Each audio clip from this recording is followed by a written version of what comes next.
చంచల్గూడ మహిళా జైలుకు మహిళా కమిషనర్ చైర్పర్సన్ శ్రీమతి నేరెళ్ల శారద కమిషన్ సభ్యులతో సందర్శించారు. జైలులో ఖైదీలకు అందుతున్న సౌకర్యాలు, భోజన వసతులు, ములాఖత్లు, న్యాయ సహాయం గూర్చి జైలు సూపరింటెండెంట్ వెంకటలక్ష్మి వివరించారు. ఖైదీలతో చైర్పర్సన్ మాట్లాడి వారి బాగోగులు, కేసు వివరాలు తెలుసుకున్నారు. ఖైదీల స్వయం ఉపాధి పథకాలు, వైద్య సౌకర్యాలు వఖాబు చేశారు.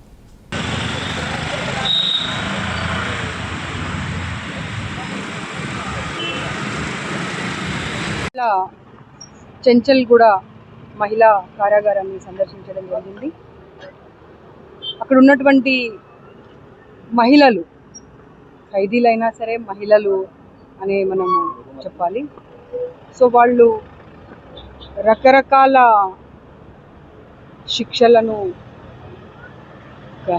నిమిషంలో అనేవి తర్వాత కోరుకోవాలి. ఇప్పుడు వాళ్ళకి అందరినీ చిన్న సెగడకి రాలేదు సరే తన దాలి ఉంటే కౌన్సిలింగ్ కానీ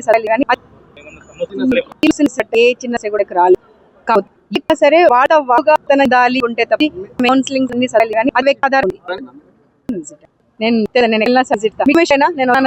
అందుకని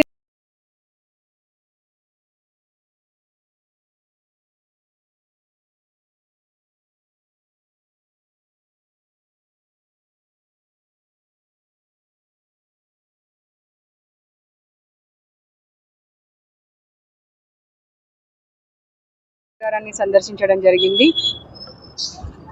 ప్రతి ఒక్కరిది ఒక డిఫరెంట్ స్టోరీ ఉంది. సరే, ఏ రకమైన శిక్ష పడ్డా కానీ మహిళలే. సో ఆ మహిళలందరూ ఎలాంటి వాతావరణంలో ఉన్నారు, ఎలాంటి ఫుడ్ వాళ్ళకు పెట్టడం జరుగుతూ ఉంది, వాళ్ళ ఆరోగ్య పరిస్థితులు ఏంటి, వాళ్ళ మానసిక పరిస్థితులు ఏంటి, ప్రతి ఒక్కటి తెలుసుకోవాల్సిన బాధ్యతగా నేను ఇక్కడికి రావడం జరిగింది. ప్రతి ఒక్క అంటే టాయిలెట్స్తో మొదలు పెట్టుకొని కిచెన్ కానివ్వండి, వాళ్ళు పనిచేస్తున్నటువంటి ట్రైనింగ్ పొందుతున్నటువంటి స్థలం కానివ్వండి, వాళ్ళ బరాక్ కానివ్వండి, వాళ్ళు అసెంబ్ల్ అయ్యేటువంటి స్థానం కానివ్వండి, ప్రతి చోట పర్సనల్గా వెళ్ళి నేను సందర్శించడం జరిగింది. నిన్ననే అరెస్ట్ అయినటువంటి అఘోరి కూడా అక్కడ సెపరేట్ సెల్లో పెట్టారు, తనతో కూడా మాట్లాడడం జరిగింది.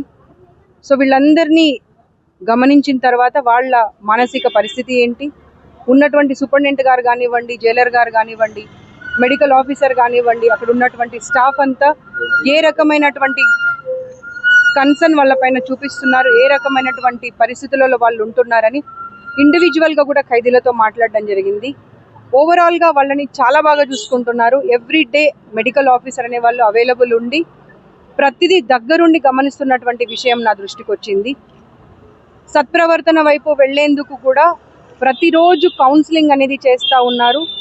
ఎవరైనా డిప్రెషన్లోకి వెళ్తే ఆ డిప్రెషన్ నుండి బయటకు తీసుకురావడానికి కూడా నిజంగా మోస్ట్ అప్రిషియబుల్ థింగ్ అక్కడ ఉన్నటువంటి స్టాఫ్, సూపరింటెండెంట్ గారి నుండి మొదలు పెట్టుకొని డెప్యూటీ సూపరింటెండెంట్ కానివ్వండి, జైలర్ కానివ్వండి, డెప్యూటీ జైలర్ కానివ్వండి, మెడికల్ ఆఫీసర్ కానివ్వండి, వాళ్ళ తాహత్తుకు మించి అక్కడ పనిచేస్తున్నారు. వాళ్లను మీరు ఏదో తప్పు చేసి శిక్ష అనుభవించడం కోసం ఇక్కడికి వచ్చారు అనే విధంగా కాకుండా మీరు కూడా మాతో సమానంగా ఒక మహిళని అనేటువంటి ప్రాణ గురించి వాళ్ళు ఒక ఫ్యామిలీ ప్రతి ఒక్కరికి ప్రాబ్లం జరుగుతుంది. చాలా అంతేకాదు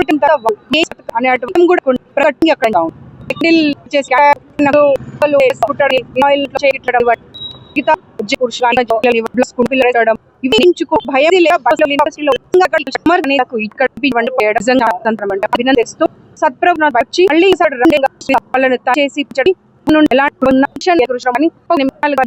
చెప్పడం బాగున్నాయి. లేదు, నేను